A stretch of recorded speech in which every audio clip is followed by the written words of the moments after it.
grade, and I'm here with Dr. Robert Ng Figueroa. I'm a leading heart specialist. She's here to talk about arteriosclerosis. Welcome back.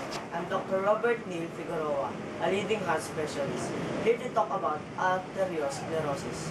Arteriosclerosis is the hardening of the arteries.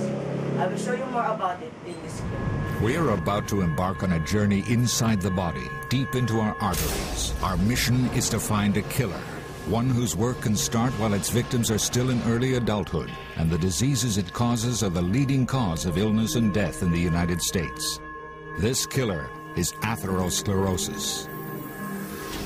Some people may not have heard of atherosclerosis, but the risk factors that contribute to it may be familiar and include obesity, elevated blood pressure, diabetes, a family history of heart disease, high cholesterol, or simply growing older.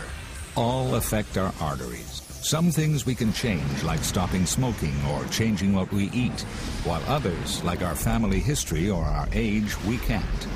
But we can all take steps to reduce our risk of suffering a heart attack or a stroke by improving the health of our arteries.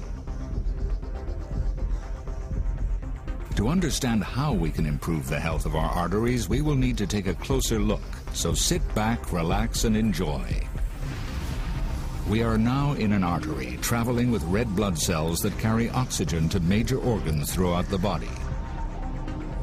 And this is cholesterol. You may have heard about cholesterol, but did you know there are different types? The most important are LDL cholesterol, known as the bad cholesterol, because it can lead to clogged arteries, and HDL cholesterol, called good cholesterol, because it is believed to help remove cholesterol from the body. Generally, our aim is to keep good cholesterol levels high and bad cholesterol levels low. When there is too much bad cholesterol in the blood, this can cause serious problems. When there is damage to the lining of the artery caused by, for example, high blood pressure, LDL cholesterol is more likely to enter the wall of the artery. When LDL or bad cholesterol enters the damaged wall of the artery, it changes and can lead to inflammation. Over time, inflammation in the artery wall creates something known as a plaque. Plaques can start forming at an early age, and over time, this can lead to clogging of the arteries. This can happen in a number of different sites around the body and can get progressively worse over time. This chronic process, known as atherosclerosis, can become life-threatening depending on whether the plaque is stable or unstable. A stable plaque can continue to grow, slowly reducing blood flow over time by hardening and narrowing the artery, but does not necessarily completely block the flow of blood. But sometimes even a small plaque can become unstable and rupture, exposing its contents. This is much more dangerous than a stable plaque, because a clot can quickly form, completely blocking the flow of blood.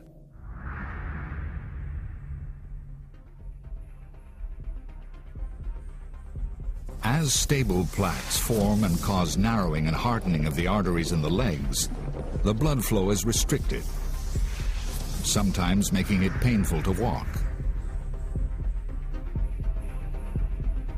Elsewhere in the body, the effects of plaque rupture can be immediate. A blockage in arteries supplying blood to the heart can cause a heart attack.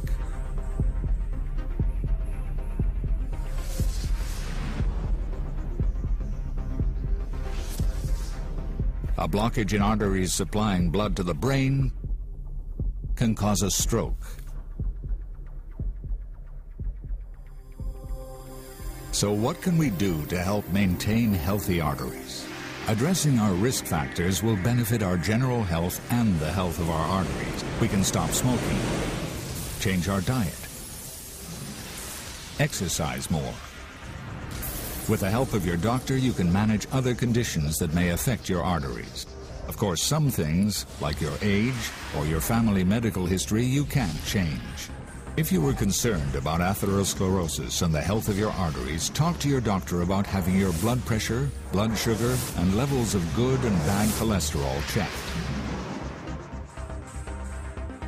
If you've seen your doctor and are being treated, continue to follow your doctor's instructions.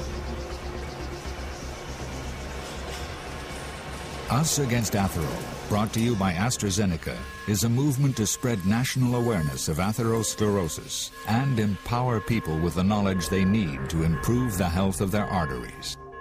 For more information or to share this program with someone you care about, please visit www.athero.com. Thank you for joining us. Please watch your step as you exit the simulator.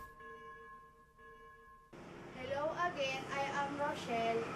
I'm here with Dr. Franz Ampon. Dr. Ampon is here to talk about hypertension, also known as high blood pressure. His clip will show you more about it.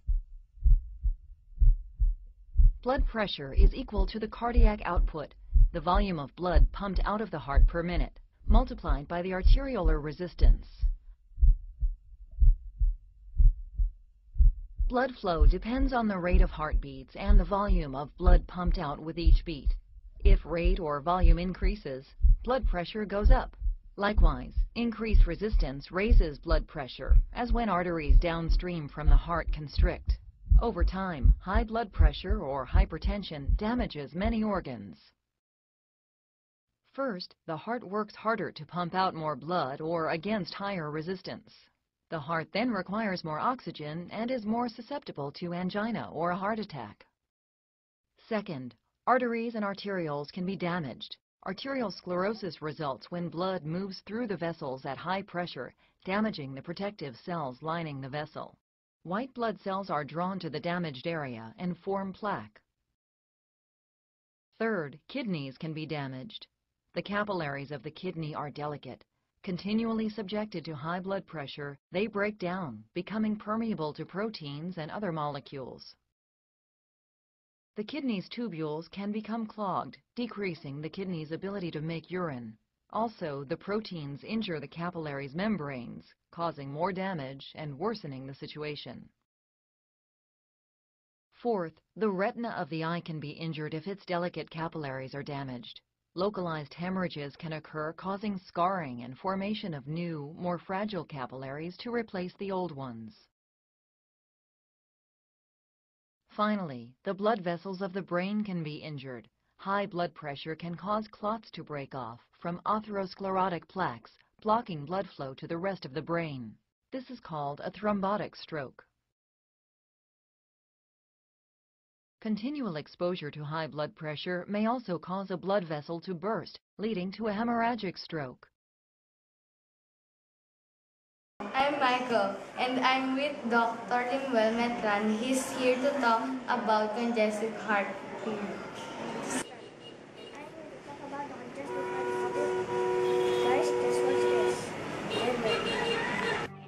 Congenital heart disease is one or more defects in the structure of the heart. For reasons not fully understood, about 8 out of 1,000 babies will be born with a congenital heart defect. A heart defect once meant a shortened lifespan, but medical advances now offer the hope of a brighter future. Two of the most common congenital problems are ventricular septal defects and atrial septal defects, or VSD and ASD respectively. Both are abnormal holes that occur in the walls between the side of the heart that pumps oxygen-poor blood to the lungs and the side that pumps oxygen-rich blood out of the body. A VSD is a hole that occurs between the left and right ventricles, or lower chambers. An ASD is a hole that occurs between the left and right atria, or upper chambers. In both cases, oxygen-rich blood from the left side seeps into the right side. This decreases the amount of circulating oxygen and strains the heart and lungs.